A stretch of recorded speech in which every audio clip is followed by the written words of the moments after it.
Sisu Road to Revenge is directed by Jolmari Halander. I apologize if I can't get the names correctly. And stars Yorma Tamila, Steve Lang, and Richard Brake. And this is the sequel to the first Sisu. And in this story, it deals with the main character, the old man played by Jorma Tamila, whose character's name is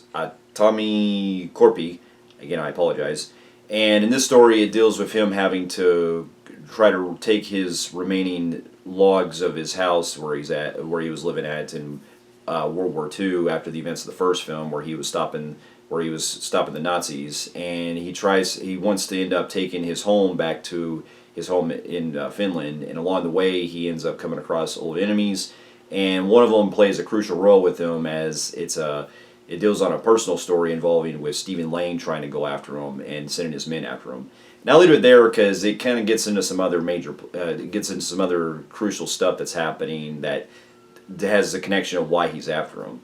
Now here's some backstory. Now this was the sequel to the Sisu, which was a Finland movie that came out a couple of years ago, and I was really surprised by that one. It was like a mixture of John Wick, like mixed with Inglourious Basterds, where you have pretty much the guy trying to survive from all these different Nazis and stuff, and he has to also protect his dog and everything. And the outwits that this guy went through in the first one, it was really entertaining and it was just really satisfying to see such a way that this guy was really trying to get himself to survive and stuff, and also having such like little to no dialogue, because this is what you call basically a silent protagonist. And it's interesting that we get these kind of characters that come back every now and then, because even in the John Wick films, he barely, I mean, when he does speak, it's only just like it's not a whole lot of dialogue. But this was definitely the opposite, where it's like, okay, let's imagine taking the first film where, other than just having a little bit of dialogue at the end, let's have it where he doesn't have to talk at all in this one, and he's pretty much going through the lengths of using his body language, and you hear nothing but grunts and other like screams and stuff. And I was certainly looking forward to this one, especially with seeing the cast they also upped with this, with Stephen Lang playing the villain, and then also Richard Brake also in it as well. And this one definitely was going for more of a Mad Max type of vibe, where about half of the movie he's pretty much like on this truck that he's driving and everything, trying to outwit the enemies. And so my expectations were pretty open with this, even though I barely even paid attention to any of the trailers, but because I didn't even know the movie was coming out this year, and then it really surprised me. And so after upon seeing it, this was everything I really loved. As much as I loved the first one, I'm probably a rarity to this, but I actually really think this one topped the first one in a lot of ways. Not only did it really expand a lot of stuff that was cool from the first one, but it gives you everything you want to see of all the brutality that was present in the first one, while also building more of the things up that we can see how he outsmarts his enemies and everything. And so to get my to get my pros out of the way, I thought the cast in this were phenomenal, especially the main guy, Jorma Tamila. I apologize if I can't pronounce his name right, but he was tremendous. Like, for a guy that really has pretty much no dialogue in this film, like, he really carries it on his own with him trying to protect his dog and then trying to basically get back home. The journey that he goes through in this is just not only very fun to see, really, it had me engaged to see where it was going, but also just the lengths that he goes through in order to really, like, toss up and stop these guys that are coming after him. Like, he goes in the most brutalest ways you can think of, and for about half of it, he's in this truck alone where he's just trying to throw like logs and like he's just shooting stuff underneath the vehicle and things like that. Like, this movie doesn't hold back on its gore, and there's a lot of great ways they've really expanded on this, where you're seeing the people getting killed, and not only from themselves at times, but also you're seeing bombs going off from like planes that he has to outsmart. Like, this movie just keeps it going, and it really makes me really glad to see that more movies like this come out that stick to a lot of cool practical effects and go with that very old school type of action car chases that we see from older movies. And Stephen Lang in this was also fantastic too. And it's coming to this point where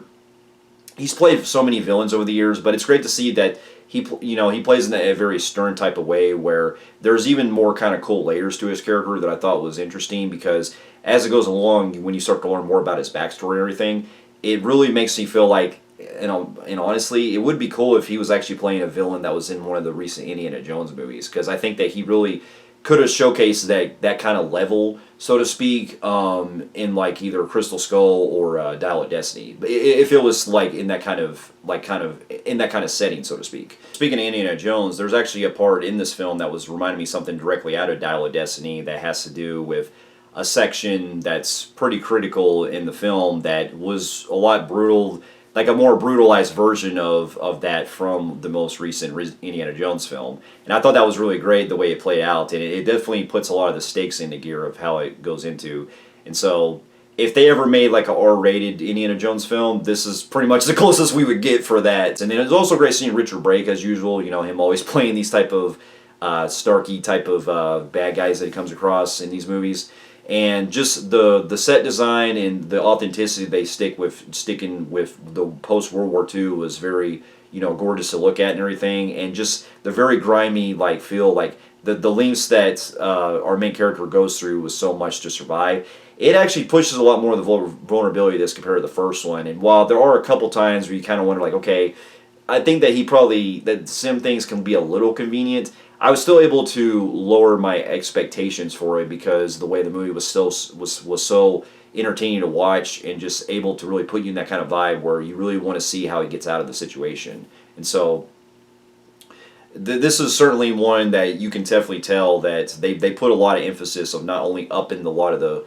the action scenes, but just seeing the brutal stuff that that all these that these characters are getting shot and everything, and just they don't hold back on. And I also got to really appreciate how the movie keeps the vibe of getting into a very emotional level where we find out more about our main character's backstory and everything, and it really, you know, keeps that going where we want to see how everything plays out. I mean, if I had like any kind of really minor flaws, I would have to say that there is a couple points where some things are a little convenient at points of how he's getting out of situations, and I don't know if they blended any kind of CGI. Well, there is some noticeable CGI in a couple parts, but nothing that really holds me back on it, because for the most part, the movie's going for that very old school type of action vibe. And so overall, this is definitely going to be one of my favorites of the year, and with that, I'm going to give it a phenomenal grade on the Film Freaks meter. So for those of you who have also seen Sisu, Road to Revenge, and also the first one, let me know in the comments of what you thought about it. And thank you so much for watching, and I'll see you in my next review. I'll see you later.